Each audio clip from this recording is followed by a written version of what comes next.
Anatomy of a graveyard. Why Mars claims spacecraft. The clock on the main screen at JPL Mission Control hits 0, signaling touchdown. Yet an unnatural quiet descends upon the room, a collective breath held for a ghost, a machine whose fate was sealed 7 minutes ago.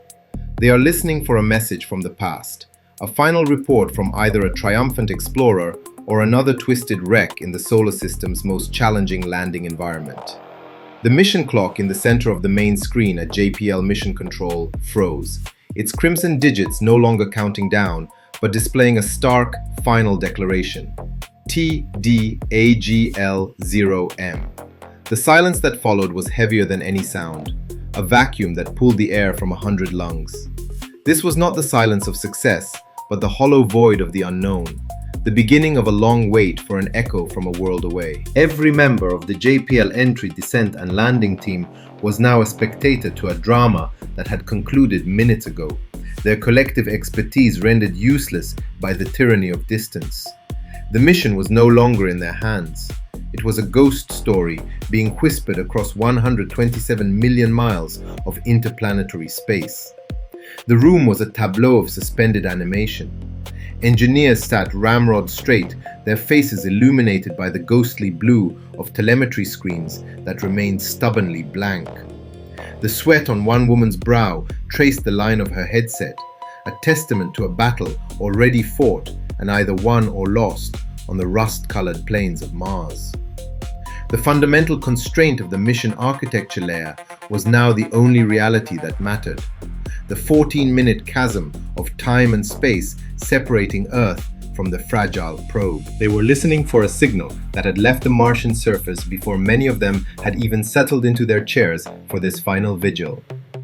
A light-speed signal representing an event already concluded.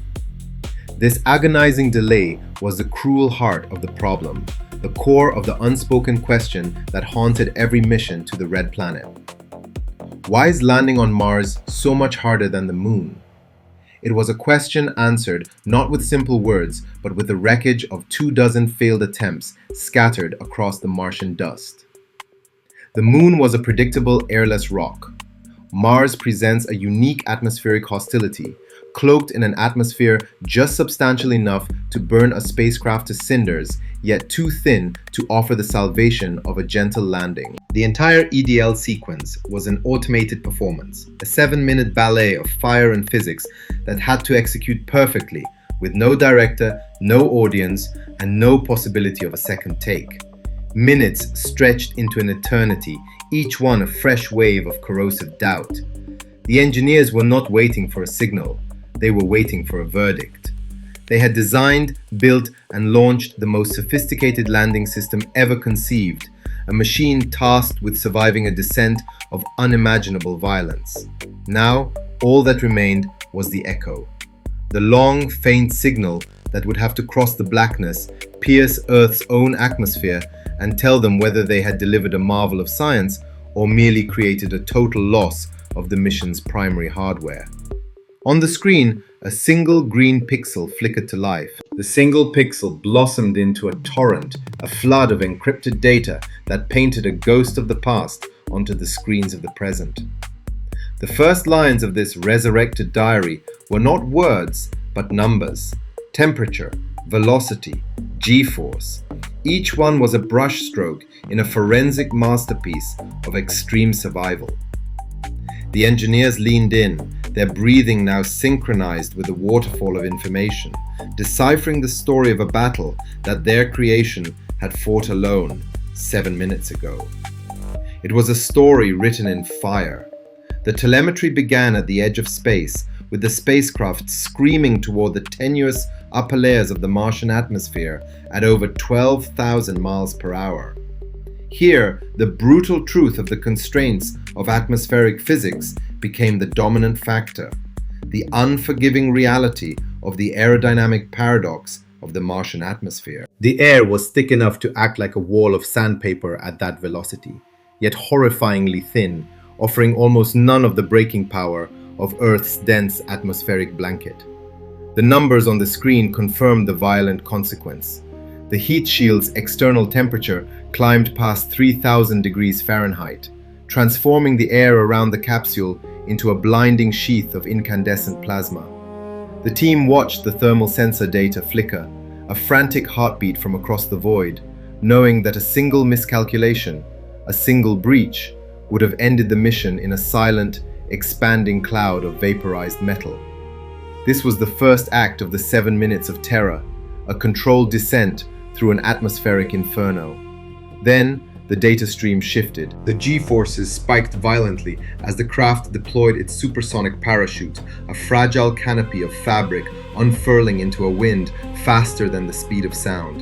This was the most audacious, most critical moment of the entire EDL sequence, a direct confrontation with the atmospheric paradox, trying to halt a hypervelocity object with a thin sheet of fabric. The parachute had to withstand forces that would exceed the structural tolerances of standard materials. Its success, a testament to years of modeling and testing against the fundamental physics limits and engineering trade-offs of a low-density environment. The graphs on the main display charted a dramatic deceleration, the vehicle's velocity plummeting as the parachute bit into the thin Martian air. Yet even this triumph was terrifyingly incomplete. The team could see the numbers clearly. The parachute had done its job, but the spacecraft was still falling at over 200 miles per hour. It was too fast.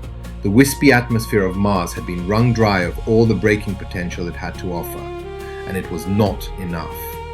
The Diary of Fire and Air had reached its final page, leaving the craft suspended between a successful slowdown and certain annihilation on the rocks below.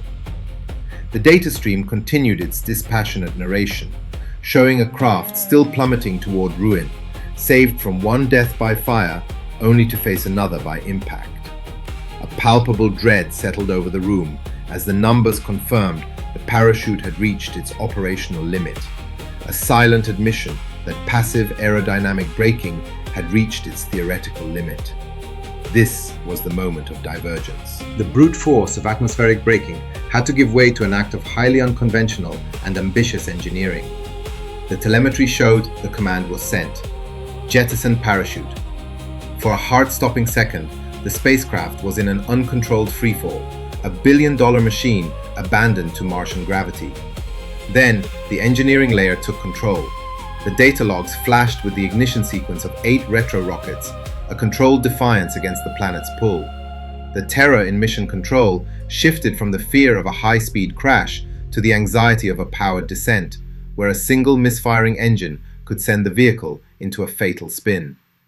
The velocity curve on the main screen bent sharply downwards, the rocket plumes fighting a desperate battle against the final few thousand feet of altitude.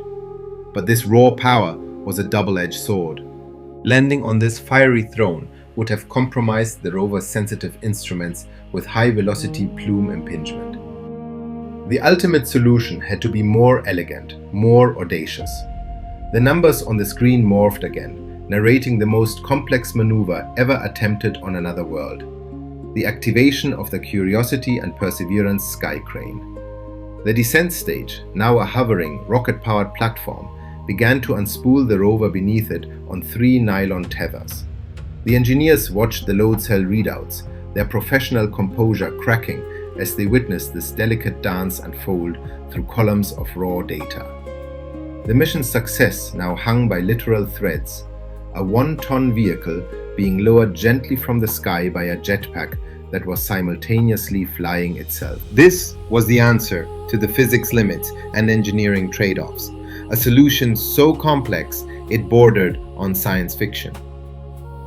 The altitude readings ticked down with agonizing slowness. 20 meters, then 10, then 5. The entire room held its breath, waiting for the one signal that mattered more than any other. It came not as a triumphant trumpet, but as a subtle shift in the data stream. The strain on the tethers vanished. The rover's wheels were on Mars. The instant this confirmation was registered by the onboard computer, another command fired, severing the cord with pyrotechnic separation charges. The telemetry showed the sky crane, its purpose fulfilled, veering sharply away to perform its final sacrificial duty. crashing a safe distance from its precious cargo. A wave of triumphant, incoherent noise finally broke the spell in mission control. Cheers and applause washed over the consoles as the first "I'm alive" signal from the rover itself painted the screen, confirming the success of the entire 7-minute ordeal. This victory was more than just a single successful landing. It was the establishment of the critical foundational data for future crewed exploration. The successful deployment of the sky crane was not merely the arrival of a robot, it was a proof of concept, the first essential step in learning how to deliver the heavy habitats and supplies necessary for the first human explorers. On a distant, silent world, a new chapter had begun, written by a machine whose journey was a promise of a future yet to come. The long echo from Mars finally reached Earth, transforming a room of anxious spectators into the architects of a new frontier. That unbearable silence was shattered by a collective roar of success, a sound that will forever be haunted by the knowledge of how powerless humanity was in those final critical moments. It was a victory won not by direct control, but by a unique kind of faith, a profound trust placed in an autonomous machine to survive a battle we could only witness as a ghost in the data. Breaking down these incredible moments where human ambition confronts the absolute limits of physics is what we do here at Tech Dissect Official. Considering the immense, unprecedented risk of the final maneuver, do you believe the decision to use the sky crane was a stroke of engineering genius or an act of desperation that just happened to work? Thank you for joining us on this descent. We've now seen how to land a 1-ton robot on Mars, but the physics of safely landing a 100-ton habitat carrying the first human colonists presents an unprecedented set of engineering hurdles.